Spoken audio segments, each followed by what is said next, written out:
Morning, my friends, and welcome back to the Right Away After Party. We are in part three talking to Patrick Kealey, author extraordinaire, and so many other things. If you missed it, go back to parts one and two because his conversation, his reading of his poem is phenomenal. I'm Kath, by the way, And I'm still Nick. and this is Patrick, who's still with us. Thank you, Patrick. Okay, I have one question before Nick has 1,000 questions, so mine's very quick. Um, if you could say, Patrick, one thing to someone age 6, 16, 61, or any other age about fulfilling their dream as a writer, what would you say to them? Oh, that's the question. That's such a good question. Um, there are many ways to put this. Follow your own guiding star. Trust whatever that impulse is, because there will be a voice almost certainly in your head saying, I'm not good enough, I can't do this, there are too many writers out there, it's impossible, I'll never do anything, da da da. I mean, there are variations on that voice. Those are my versions. But I mean, but you will almost certainly have a voice saying, "Yeah, but can I? Do I have anything to say?" What? There'll be that voice, and I think my advice to anybody, my 16-year-old self now, or even my 51-year-old self, would be just say thank you to that voice, and then go ahead and write the Do it stories, anyway. poems that you need to do to write, that are No, inside you, that the universe wants you to share. Yes, I think embracing the voice instead of trying to fight it is like Yeah, just say thank you. I hear you. Now we're going to go it's trying ahead. to protect you. Yeah, of course. It's trying to protect us from. I think often, if I'll give my version of it, I think it's trying to protect me from humiliation. Mm. The humiliation of somebody saying, okay. I can't picture you ever being humiliated. You're just so brilliant. I just you're brilliant. Your brilliance is just like such a shining star. I just can't imagine. So you said about imposter syndrome, and this is something I think every single writer can face. I think even like authors, that have been writing for years still face. Yeah. They come to the blank page, and you just have this feeling like they're gonna find out one day that I'm just not as good as they think I am. But I want to know, in all seriousness, what it took for you to actually, overcome that and then really do come to the page and create this amazing book that you created. It took somebody I really, really respect saying, I like what you're doing.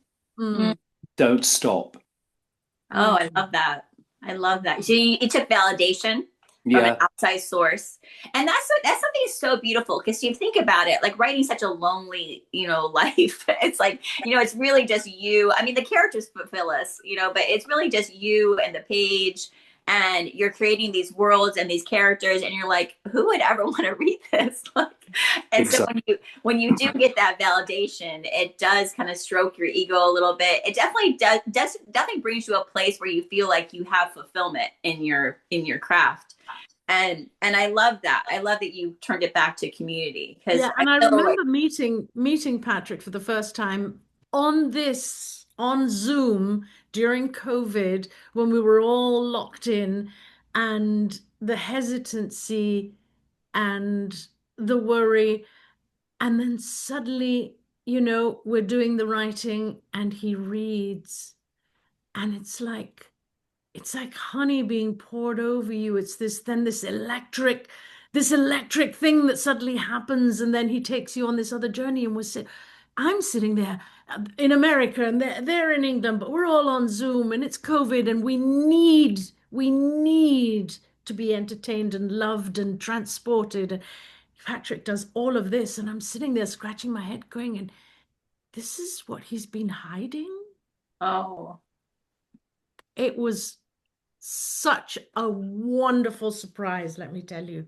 I think the word hide. I think the word hiding that you just touched on is like such a potent word for a writer. You know, I think that we do sometimes hide because it is easy to be behind your computer and just kind of close it and be like, okay, that's just for me.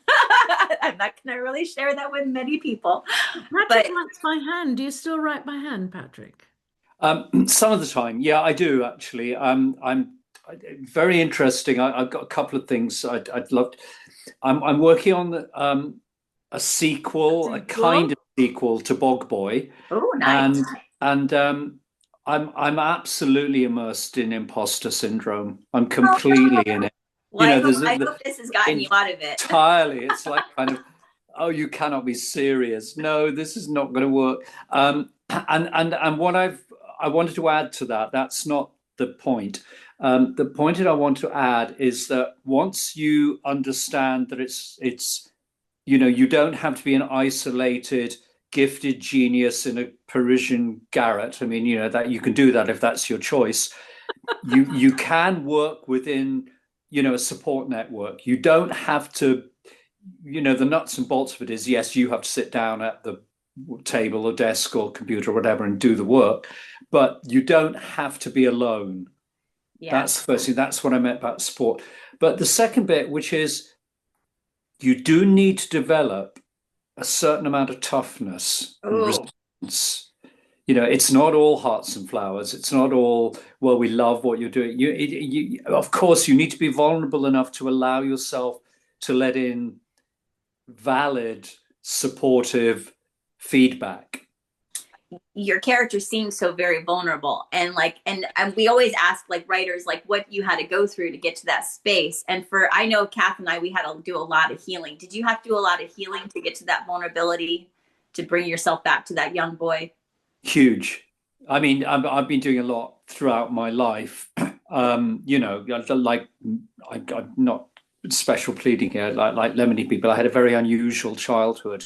Mm-hmm. Some people would call it traumatic, and I suppose I would say, yeah, there was trauma definitely. And so you're spending a lifetime unraveling a lot of stuff that was very unconscious when you were young, Yeah. that maybe is still affecting, the choices you make in life, the behaviors, the so on and so forth. So yeah, so I've done, like a lot of creative artists, I've certainly processed a lot of stuff.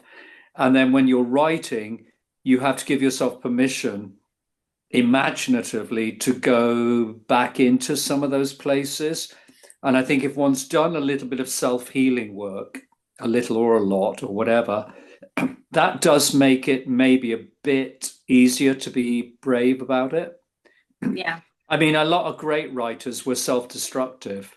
Yes, I think that You know, I think that's something that I knew that I didn't want to become. I didn't yeah, want to become exactly. one of these writers that just kind of went inside and then just never, just never got out of that place. Yeah, And I think that's part of the healing. Like you need to be able to heal and be able to get back out and know that you can get out. But I wanted to share something with you that like I don't know if I've ever shared this with Kath, but like how I see my traumatic and violent childhood is I just see it as kind of like this gift for this craft and this beautiful platform that I've been given to really express it. Because if I had not lived it, I would not be able to share it. And so, it good, yeah. good on God to give it to me that I was able to heal it and then, gift it. And I love that you were able to do the same.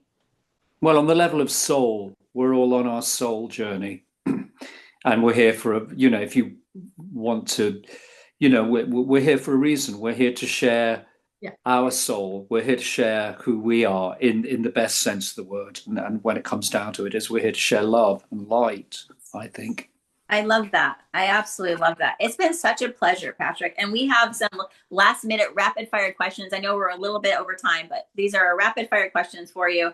And just, I want again, thank you for being on with us. Thank you for being patient with us. Pleasure. Everyone, please buy your copy of Bog Boy. And here are your rapid fire questions for out the door. Okay.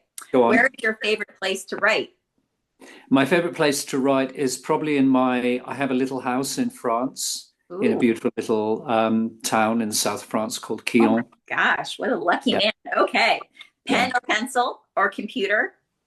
Pen, black, probably black biro. Oh, wow. So specific. I love it. Okay. Do you write every day, most days, or sporadically?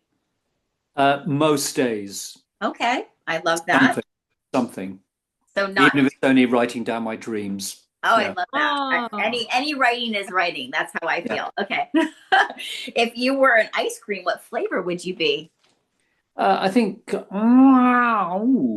pistachio, I think. Oh, I love Ooh. pistachio ice cream. Rainy or sunny? Oh, sunny. Oh, beach or mountains? Mountain. Oh, dogs or cats? That's a difficult one. 50-50. I Both. love both. What I can't choose. if you can meet someone from the past, who would that be? Oh, oh God. No, I don't mean God, but if I could be someone from the No, past. if you could meet. If I could meet someone from the, I thought you said if you could be someone from the Yeah. past. Oh, if you could meet someone, I apologize. Louis the 14th. So if I could be someone from the past, if I could meet someone from the past, a combination either Buddha or Jesus. Oh, Wonderful. that. For, If it'll you have both to have be. a little dinner party with both. Yeah. I love that. Absolutely. Well, it has been such a pleasure. Kath, please take us out. No, well, what can I say, Patrick? Just giving you a huge hug. And can we invite you back again for our 2026 season? I love putting people on the spot on the. Sure, absolutely, with pleasure.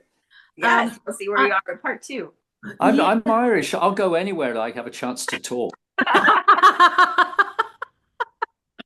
Oh my gosh, it's been such a great time. All right. We've had fun. All right, friends. We hope you've enjoyed this and send us your comments, DMs, and like, subscribe, and do all the things you know how to do. But most importantly, come back. And if you stop by the bookstore or you get onto Amazon, please order Bog Boy today. And walk into your local library and ask them to carry it, please. Yes. Oh, we yes. need it more in libraries than ever. And please go support your local library. And you can walk up to the counter, ask them to carry this book, and they will do it. So please, let's do that for him. All right. And for Great both message. community. All right. Writer friends, I love you so much. Patrick, thank you so much. Pat, my dear Pat, I love you. Everyone, have a wonderful week. Bye-bye. Bye.